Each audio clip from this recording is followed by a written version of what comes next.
Who does it like Denali. And she is straight from Euphoria High tonight, bitch. Looking stunning.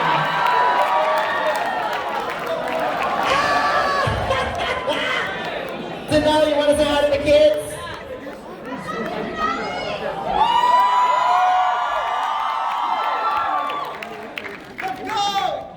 What the fuck is up, UCF?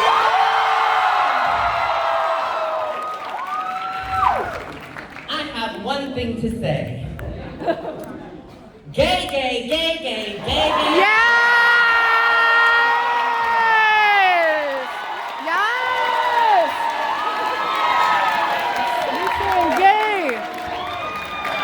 We saying gay.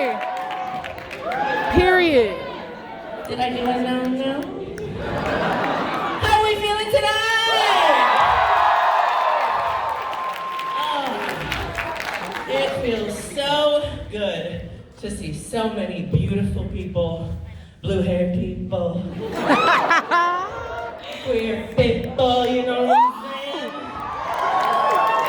You guys are giving us the most amazing energy, which is exactly what not only this state needs, but this entire world needs right now. It's just a little bit of black, pink, and queer joy, you know what I'm saying? Yes! Little secret about me, Orlando's actually where I got my start. Woo! Adrian and all the girlies and guys down at Southern Nights for Twisted Tuesdays. I am an ice skater, as many of you might know. Yes! down in Orlando for a little winter residency where I played Rudolph the Red-Nosed Reindeer. I did the SeaWorld ice skating show, and I was Rudolph, and it was super fun. But my real passion was cross-dressing. Yeah. So I had the lovely opportunity and stage that was available to me at Southern Nights. I didn't even really have a name yet. I didn't even know who I was. All I knew is I loved this, and I loved being gay. So thank you all so much for coming out. It means the world to me to see collective, beautiful human beings all celebrating queerness and queer joy. And we've got a great rest of the show for y'all, so stick around. I'm gonna go block the sweat because Orlando's hot as hell. But I love you guys and enjoy the rest of the show.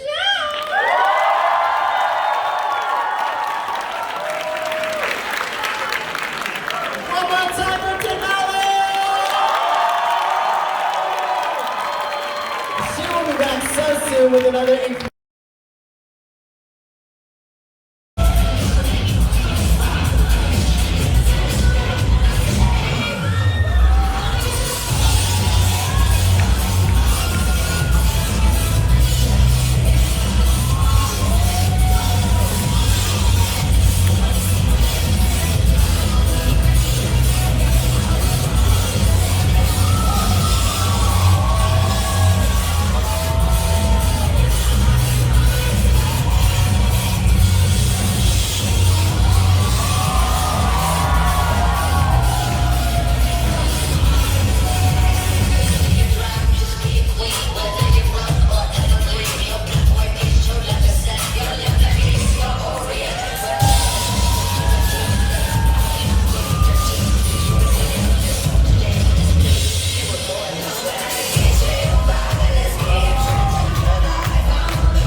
People start to rush. Oh, do you twist and dance? Can't wanna drink a man.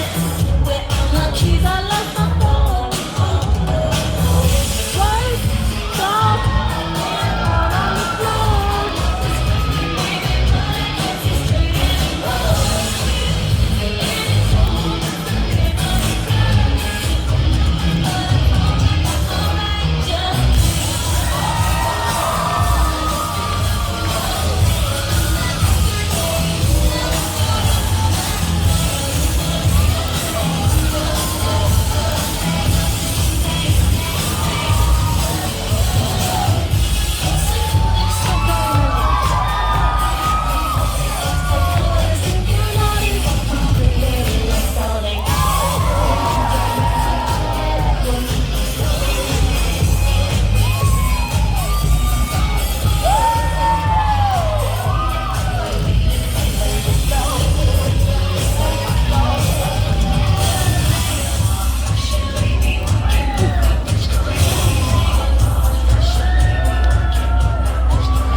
breaking down some of my most iconic videos. Didn't ask for a free ride. I only asked you to show me a real good time. I didn't ask for the rainfall. At least you showed me the thing I like. It's coming down on me. Water like misery. It's coming down on me.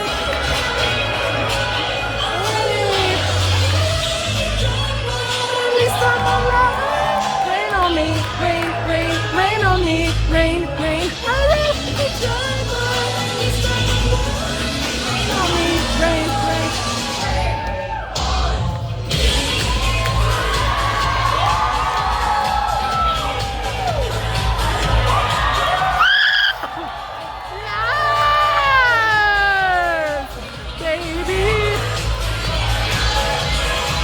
Living in a world where no one's innocent.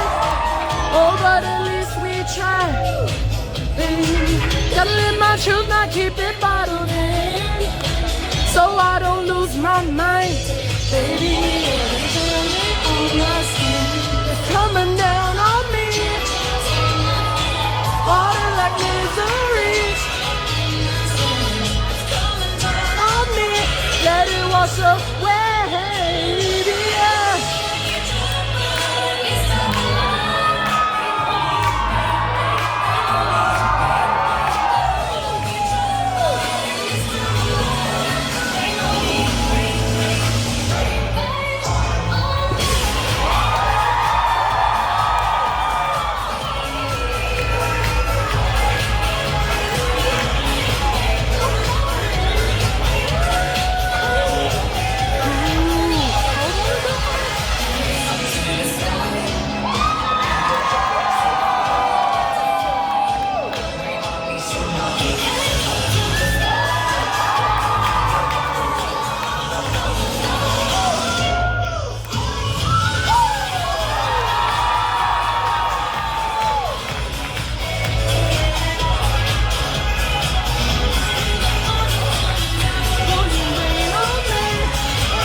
The one, the only, our very, very, very special guest, Denali!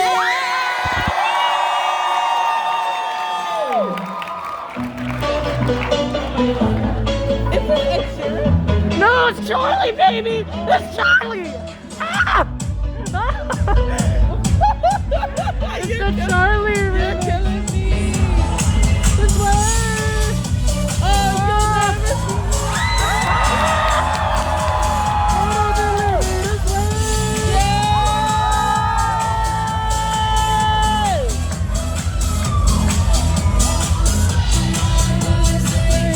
Every time I try to catch a fly, okay, Kurt with the vocal. To the airport, they got under the bathroom light.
everybody, one more time. We love you! Yes! Yes! Yes! Absolutely.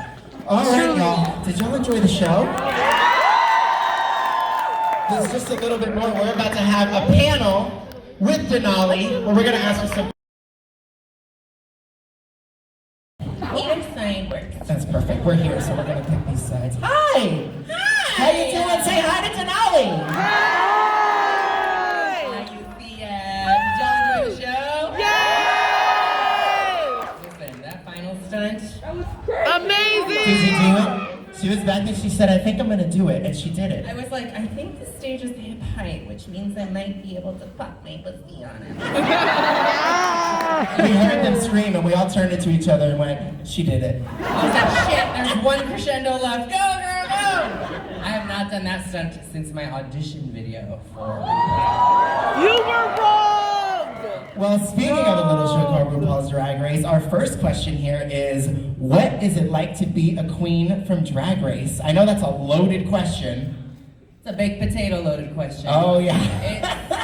It's incredible. Truly, it is the greatest honor of my life. Even though it changes your life so rapidly and sometimes you can't even keep up with those changes yourself, I couldn't even begin to complain. I'm so grateful, I'm so blessed. I am so lucky to have been chosen and to have had even the experience that I had myself, you know, like even to come out of it unscathed or booked and blessed or whatever, you know. I'm truly, truly so grateful. And with one of the most iconic lip syncs in Drag Race history. What was it say? And I'm also going to put on top of that Denali and I did meet while Denali was in Orlando doing Twisted Tuesdays, and I can't think of a person more deserving than this one right here. You're gonna make me From the foundation of you are golden, and seeing you shine like that was really amazing, and not all of them are that nice, people. But this one certainly is, and you're amazing, and it's so nice to have you back home, because it's been since before the show. It really has. Since we've seen each other. I definitely consider Orlando home. It's like, you know, where, like I said, I started and I didn't even have a name yet, and I had shitty little Amazon wigs, and some of those wigs made it to Drag Race too. And getting ready for Drag Race in a pandemic is hard, okay? Expensive. It's expensive. The investment of it, and the stress of it, and the bigness of it. Yeah. But girl, look at you now, $1 million. Look at you! Look at her! All right, I really love this next question. How is it being a queer athlete, and what were some of your some of those experiences I like? love that question. Yeah. You know, there's this saying that goes around for drag queens. Drag queens from New York are failed Broadway stars. Drag queens from LA are failed actors or actresses. And drag queens from Chicago are failed artists. But none of them were failed athletes. Oh, no. I wouldn't say failed athlete, but like truly, it's just this category that fits so well to have an avenue to go into drag. I'm a fucking figure skater, my God. Like, the gayest sport that could, you know, ever exist. And, you know, when it came to starting drag, everything just made sense. The drama, the sparkles, the athleticism, the performance ability, everything. I was like, oh my God, this is totally what I was meant to do. So it's kind of interesting being a figure skater per se, and it's interesting to celebrating this is what I want all of you guys to know that are in here. This is what my mom told me from the very, very, very young age of, I don't even remember before, when I could remember her telling me shit. Doesn't matter exactly what your body looks like, but sometimes it matters what it can do. You know what I'm saying? Yeah. So I take huge pride in being an athlete, and being a queer athlete, and being able to utilize my body for more than just an Instagram image or whatever. But beyond that, being a queer athlete I think is so important right now, because finally we're starting to talk about it. Finally, you're seeing representation. One of my best friends was the first non-binary athlete to ever compete in the Olympic Games ever. Wow! And it's just so nice because we've existed for so long, and it's so nice. I could think if I was a young gay kid seeing other queer figure skaters or athletes in general that were out there, it would have just, it would have made things go a lot smoother. So it's so nice to see. Our generation is pissed off and fed up, and we will not be quiet, and that is that on the matter. The right people are angry. And they really Thank are. God, thank God. All of y'all are just so far ahead. Gen Z has such a good understanding of the self and the ego and the identity, and I think it's so beautiful. So pat on the back and huge shout out to all of y'all for doing that. Making it easier for the next generation as well. Hell yeah, hell yeah. Did I answer the question? Yes. And the last question we have here is, what is a piece of advice you have for LGBTQ youth? Oh, yes. So this is something I say not just for, your identity or your queerness or anything like that, but I think one thing that's really important for queer people is to believe in what's called divine timing. Everything happens in your life for the right reasons at the right time. There might be something that's happened in your life that is horrible and you don't understand why and you can't explain it in this moment, but I literally promise you are gonna look back and understand why that's happened one day. And it's all gonna make sense. I really do believe in the universe making sense for that. Should I share a secret with you guys? Yes. So at a time in my life, I think it was maybe like 7 or 8 years ago, first of all, I was a competitive figure skater, right? Then I turned to professional figure skating because that's really all you can do once you develop that skill. It's like, coach or Disney on Ice. And I decided to do Disney on Ice. And it was really fun, and I loved being a performer, but I really didn't feel like I had a good grasp on my own identity still. And I really didn't feel like I had a grasp on my own artistry. And it was just gnawing away at me for so long, to a point where I felt really locked into that lifestyle, and I felt really depressed. And to a point where I started doing some really reckless things. And I actually, I was on tour with Cirque du Soleil. It was their first ever ice skating show, and I was booked on it, and I was so excited to be there. It was like supposed to change my life. It was supposed to be amazing. And it was nothing but straight people. It was completely run by straight people, and it was a time in my life, I was like 23, where I was yearning for a queer community and a sense of belonging with other queer folk.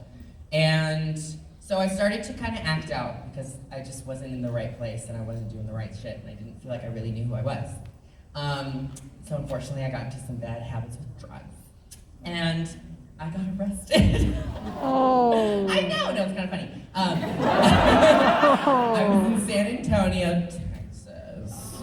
Oh, I know. no. Like, oh, girl, it's just an 8-foot gram, you're fine, go. No, I'm just kidding. But I was arrested, and I was I was with that show for like 6 or 7 weeks. It was really not that long. And then I was fired from the show because of my arrest. And I was so unbelievably devastated. I was so heartbroken because Cirque du Soleil was supposed to change my life. It was supposed to be everything. It was supposed to be amazing. And it only further made me more depressed and more disconnected from my community, more disconnected from myself, to the point where I was actually starting to hurt myself, right? And the arrest was like this crazy wake-up call. It was like, whoa, girl, what is going on in your life? It was like, what are you doing, and why, and what do you need to fix this? And so right after that, I completely started from scratch. I moved to Chicago, and I started to do drag, and I created this character named Denali. And then 2 years later, I auditioned for RuPaul's Drag Race, and then here I am now. Long story short, truly, whatever is going on in your life, believe in divine timing and be patient, because everything will make sense. And it didn't make sense while I was like crying on the floor after my resignation letter was slipped to me from Cirque du Soleil, until I picked up the phone on a random Friday night while watching All Stars 5, and this Australian guy was like, Denali, congratulations, you're gonna be on season 13 of RuPaul's Drag Race. That's a good impression. Was it? Yeah, very street level accent. me do a Russian accent right on the show. I love accents. But truly, believe in divine timing. I'm sorry that was longer than it should have been. No, it's okay. No, I That think was it's amazing. an amazing reminder that if it ever feels like the end of the world, it's not. No. We don't know. No. And I think we can take some comfort in that. Yeah. We don't know. No. It's not in our control, and the world's gonna keep turning. Turn with it. Just be Amen. patient. Yes. Yeah. That shit really rocked Fierce. me hard to a point where I was like, do I even want to keep going? You know what I'm Yeah. saying? But I'm glad I did because here I am. You find a reason. Absolutely. Oh yeah. Thanks so much for Denali, everybody. Does anyone have any questions for Denali? We can take a couple. Hi. Hi, this might be, I don't know if this is going to be a loaded question, but how did you feel like in the rosé versus you lip sync versus your like lip sync that sang you home? Oh my god, that is such a good question. There is no greater feeling on RuPaul's Drag Race than being in the top 2 for the week and getting to just put on a good show. It was so great. And it was so great because Rosé is probably my closest friend from the show. No, we didn't fuck. Or I'll just leave it to your imagination. But if we did, I topped her.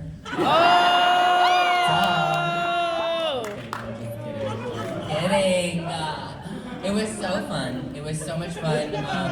When I knew it was if UC gave me, it was just so great to put on a good show, you know? And it was also, you know, I knew my role at Drag Race, like, this is a television show and they're casting roles, and I did that for my audition video, and it was the highlight of my video. And I remember like getting the call, and he was like, "We love your ice skating, we love your dance abilities." And he's like, I was like the second thing he said, so I was like, "Work, lip sync assassin, okay, work." So I was like, great, I'm gonna be the bottom of the line. Get those stretches in. Stretching now. But I'm not mad. That's what I do, and that's what I wanted to showcase on an international platform. So I was so grateful to do that.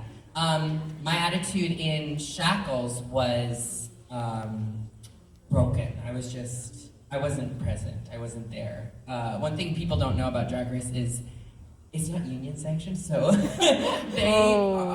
we do about like 18 to 19 hour work days. Oh, that's RuPaul's crazy for that one. Absolutely insane. You get 1 day off a week for 7 weeks straight. And We need to doing unionize. drag constantly, and it's exhausting. Y'all better be getting And paid ours was per the first hour. season to showcase nobody goes home forever. So there was a lot of non-elimination episodes, and we were just exhausted. And I remember by the time I got to Shackles, I was so not even there. I was just so exhausted and so tired.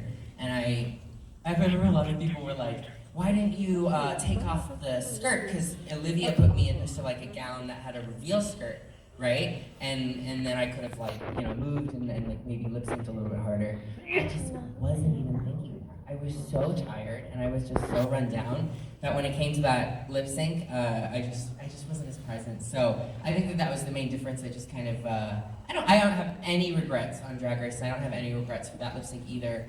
Getting sent home earlier than a lot of people think that you should is oftentimes such a blessing in disguise, because the fans just rally, and you guys are what has made my entire Drag Race experience. Like, not Ru, not the prize money, not anything, not the bookings. It's been the fans. You guys have been amazing to me, and I'm so grateful for it. So. Not every question ended in some Bible verse. I'm sorry, y'all. We love you! Hi. I love your shirt.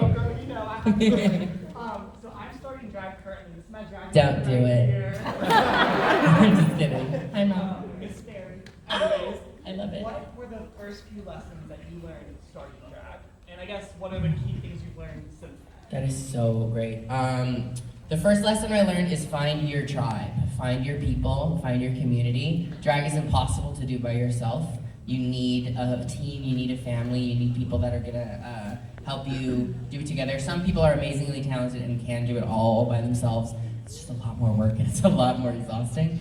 But find your tribe, and not only will that help you improve your drag quicker, but it'll help you just find so much more sense of meaning to your drag. Like, it's a communal art. It's something that is supposed to be celebrated with your peers and with your other, queer, they, thems, and brothers and sisters. So I would say that.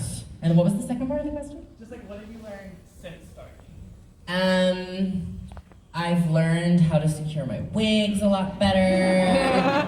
I've learned, I think, let me think of something existential.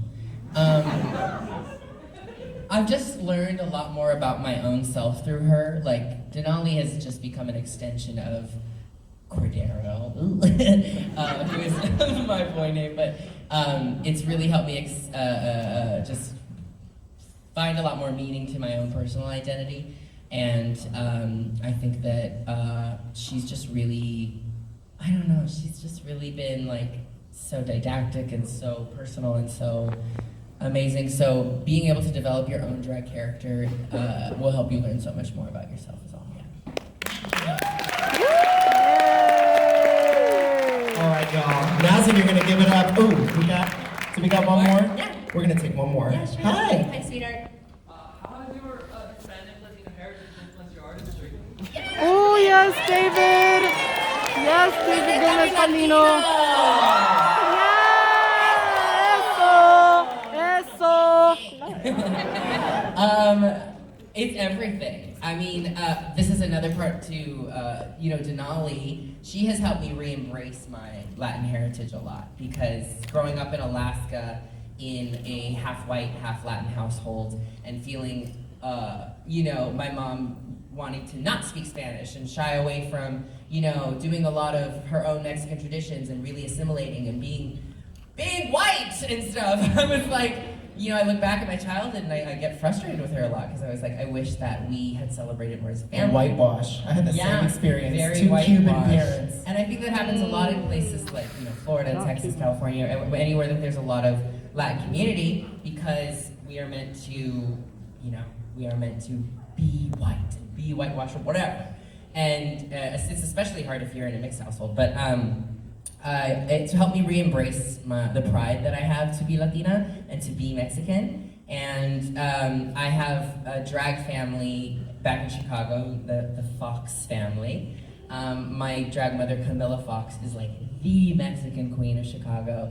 And she has really been like, I can't even, like second mother is an understatement to like what she has done for my own identity and re-embracing my culture and things like that. And I recently went to Mexico and, I'm going to Brazil and Colombia and Chile in April. And to have the support of the Latin community is the most important thing that's like come from all of this. Like truly, they're just the most passionate and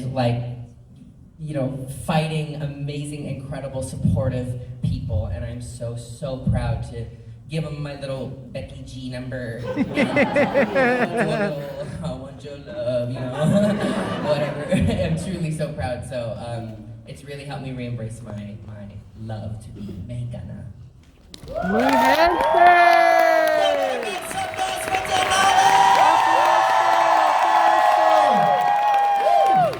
We love you. At this time, I think are we gonna bring everybody back out? No, we're not, but I am gonna give the mic over to them because they know what they're doing and I don't. Let's go, man. UCF, I love you guys. You're so beautiful.